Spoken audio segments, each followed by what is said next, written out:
Nakamura dan Gukes berhasil memenangkan ronde ke-8. Pragnananda harus puas bermain remis dengan Ali Reza. Sementara itu, Ian Nepo dipaksa menerima hasil remis dari Nijat Abbasov, meski dia memiliki keunggulan satu pion. Dengan hasil ini, maka persaingan semakin seru dan membuat pemain harus bekerja keras di babak selanjutnya. Pertemuan Nakamura dan Caruana diawali dengan pembukaan Ruy Lopez. Nakamura menjaga pion sentrum dengan D3, gajah C5, rokade, D6, C3, rokade, lalu benteng E1, kuda E7, mengalihkan kuda ke sayap raja.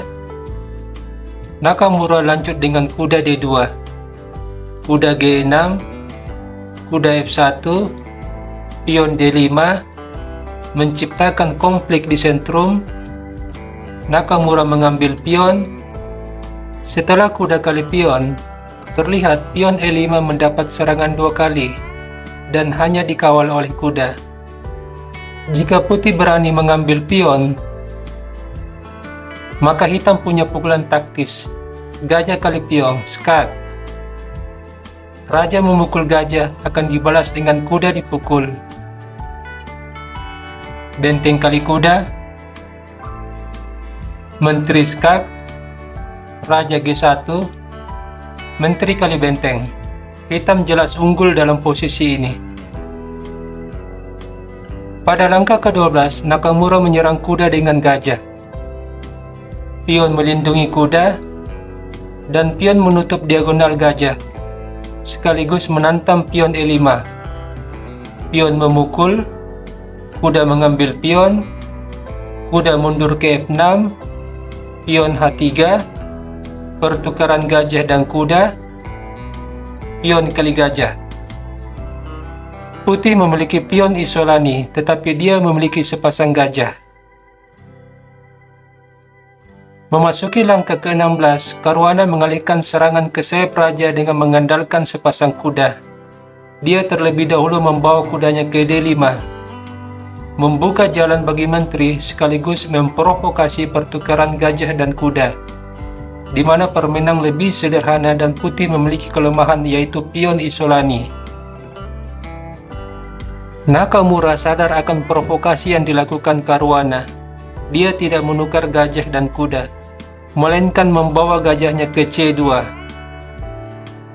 Dilanjutkan dengan pengembangan gajah, kuda G3, menempatkan kuda sebagai perwira bertahan dari kemungkinan serangan yang akan dilancarkan Caruana di sayap raja.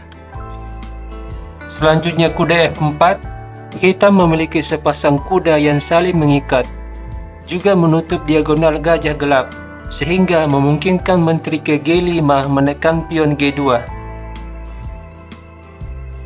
Nakamura lalu menyerang posisi kuda dengan benteng, dan kuda kembali ke D5, pion A3, benteng E8, gajah D2, kuda F6, kemudian gajah melakukan pinning terhadap kuda.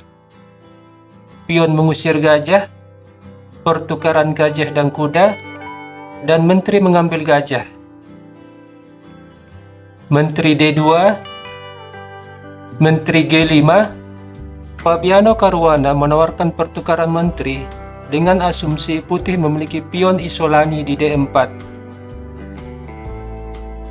Nakamura menolak dengan mengundurkan bentengnya. Sekarang menteri hitam memiliki pos terbaik di jalur G, menekan pion G2. Caruana lalu menggempur pertahanan raja dengan kuda, membuat kuda terpaku di G3 melindungi raja dari ancaman skakmat. Memasuki langkah ke-25, Nakamura melakukan langkah cantik dengan pion H4. Pengorbanan pion ini setidaknya memiliki dua tujuan. Yang pertama menyerang menteri sekaligus mengusirnya dari jalur G. Dan yang kedua, jika menteri kali pion, maka benteng melakukan pinning terhadap kuda. Kuda mendapat serangan 2 kali. Jika pion melindungi kuda, maka ini membuat posisi Raja Hitam terbuka dan berisiko mendapat serangan balik. Hal ini juga membuat ruang gerak Menteri Hitam terbatas. Di sini kita hanya perlu menyusung benteng, dan segalanya menjadi mudah bagi putih. Kita kembali. Maka dari itu, setelah pion mengusir menteri, Caruana membawa menterinya ke D5, memberi ancaman mat di G2. Di sini Nakamura membutuhkan waktu berpikir lama merespons serangan hitam, sebab langkah berikutnya akan menentukan arah permainan. Dan dia menemukan langkah yang tepat, benteng E4, menutup diagonal menteri sekaligus menyerang posisi kuda. Caruana mengundurkan kudanya, kemudian benteng disusun. Nakamura mempertegas dominasinya di jalur D, di mana kedua bentengnya telah siap bertempur.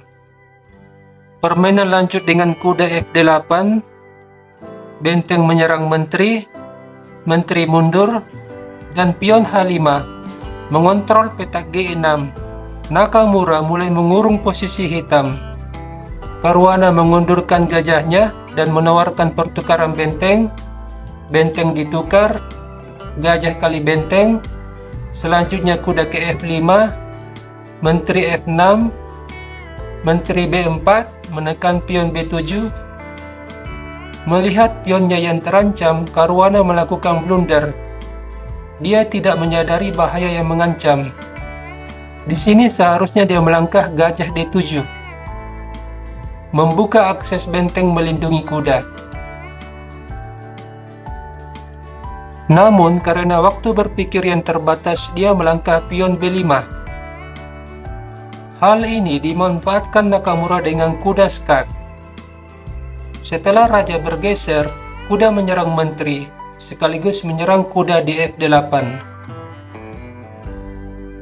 Caruana akhirnya menyerah, sebab jika menteri menghindar, hitam terkena serangan skak mat.